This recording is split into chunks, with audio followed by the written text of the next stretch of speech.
First, hundreds of Wisconsin National Guard troops are activated ahead of the expected verdict in the Kyle Rittenhouse trial next week. And as the judge rules that the jury will be able to now consider lesser charges, there are reports that he is getting death threats. And one of them reads, "Enjoy your term, Judge. It's going to be your last. If I ever meet you in person, I fully intend to spit directly into your face. Regardless the cost, you're disgusting." Now, Rittenhouse's mother is coming to the judge's defense. Judge Schroeder is a fair judge. He does not like the nonsense in the courtroom. And anybody that lives in Kenosha or Kenosha County knows that. And he is a fair judge. And I have respect for that. All right, guys, Emily, I want to come to you first because I want to talk about these lesser charges. You know, this reads to me like prosecutors feel like they're not going to get this guy on the murder charge, so they're going to try for something else. Is that what you're reading too? Right. I think that's a good overarching takeaway from this. And keep in mind that the more charges that are thrown at the jury, the more explanations, the more complicated it becomes, then the more confused they are. And frankly, the harder it is to come to a seamless consensus decision for Kyle Rittenhouse. And this is what I want viewers to understand. First of all, if prosecutors seek those lesser convictions, then a life sentence is off the table. And what was going back and forth between the judge and prosecution and defense are lower charges on both the initial murder from intentional homicide down to a lower degree, meaning that, yes, he feared his life was in danger, but it was an unreasonable use of force. And the second decrease was in regards to the reckless endangerment homicide. And that is essentially, or actually that wasn't the homicide, it was the shooting. And that was that there was no utter disregard for life regarding the reporter that was standing behind the victim there. So there's a lot to go into for these juries, but I think that what remains to be seen is how the prosecution will seek these actual charges.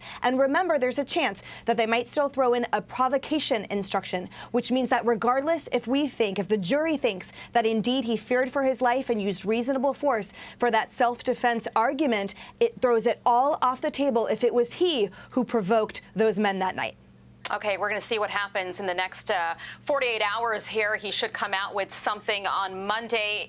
Sean, there has been so many outside opinions on this case. You know, people like LeBron James this week got a lot of heat because he was pretty much making fun of Kyle Rittenhouse, saying that he was being fake on the stand when he was crying. CNN's Don Lemon seems to think that the judge is being biased, calling him, saying that he's treating Kyle Rittenhouse as if he's his grandson. And then there's this, the media basically slamming the judge here. Watch. I've never seen anything like this before, where a judge yelled quite like this. His behavior is, at the very least, unusual and concerning, treating Kyle Rittenhouse as if he's his grandson, just berating the prosecution. No one needs to be berated like that in a courtroom. He has made a series of decisions. Each one perhaps may be individually defensible, but in totality lead to the impression of a biased, racist judge. Okay, but there are people who've known this judge for years, and they completely disagree with this. Meanwhile, he's getting threats. Sean, what's happening here? So let's take a step back for a moment. I think, per Emily's analysis, when you look at the facts, and you want, as a prosecutor, you want to make it as simple as possible for the jury to understand. So yes, Kyle Rittenhouse is there. Yes, maybe he shouldn't have been there. Some jurors might think, and he had a gun. They might think he shouldn't have a gun. But when you simply look and say he did not prompt or instigate anything with the protesters, and when he came into conflict, he actually fled. He tried to get away. He ran away until his life was in danger, until he fell and someone pointed a gun at him. Did he actually fire when someone was, swinging a skateboard at his neck? Did he fire? Or when he was caught behind a dumpster? So I think when you simplify it, this is a really easy case of self-defense. But here's my concern, Aisha. It's that if you have liberals on the jury, as you listen to liberals across the country, they're not looking at facts. They're just about emotion. And the emotion of this is very real for them. And if you get 12 liberals on the jury, they very well may convict them. But we have to remember, it has to be unanimous. So all 12 jurors have to agree to guilt or to innocence. If anyone disagrees, it'll be a hung jury. They'll have to retry it. And just one last point. I think this prosecutor was a horrible prosecutor. And the defense and the prosecution, they're not the evidence. It's the witnesses and the videotape. but both lawyers present theories of the case to the jury. And it matters how believable you are. And if the jury doesn't like the prosecution, they are not going to side with their theory. So a whole bunch of factors in play here. Yeah, and we've seen that in big cases in the past, too. You know, Joey, there is what's happening inside the courtroom, and then there's the court of public opinion.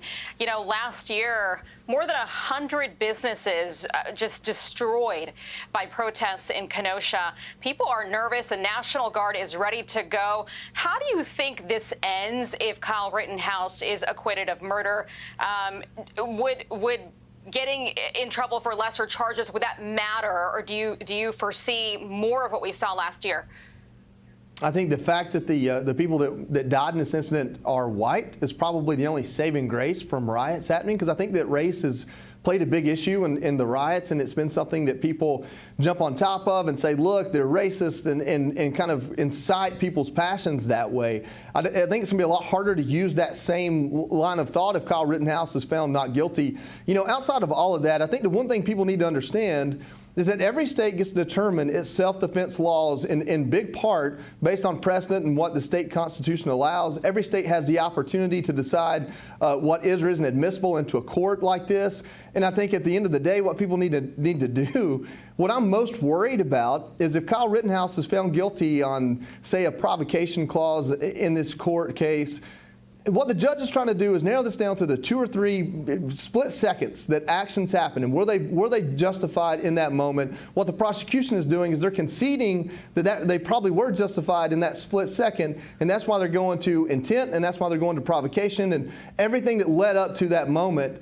What I don't want to happen is for the people in that state to lose their self-defense rights based on case precedent, because this has become such a big deal, and the jurors may be influenced by outside media like Don Lemon or the President of the United States calling this man a racist before he ever went on trial. I think he made a lot of stupid decisions, and as a Second Amendment supporter, I definitely don't want people to go act the way Kyle Rittenhouse did leading up to that moment.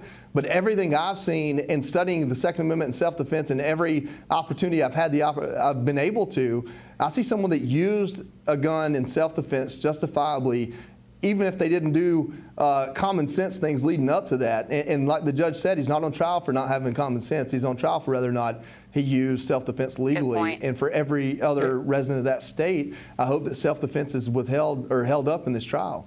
And Sean, really quickly. Let me make one last point, though. I will. Just so you know, so Governor Evers said he's going to call it the National Guard, right? That's a good thing, so we don't have rioting. But what happened in Wisconsin is Kenosha was burning for days, and Governor Evers didn't do anything. I was talking to the president and his team, and we're begging Governor Evers to send the National Guard and snuff this out. If Governor Evers had done his job, there would be no riot, there would be no case, there would be no death. And frankly, Evers should be on trial, not Kyle Rittenhouse. Sean, Emily, do you think we get a verdict quickly? Yes, I do. And I think it's going to be for one of those lesser charges. I foresee the reckless endangerment, the lower second-degree version, and that is a maximum of 10 years in prison with a misdemeanor of having that gun, which is 9 months. But he will serve a lot less. Okay.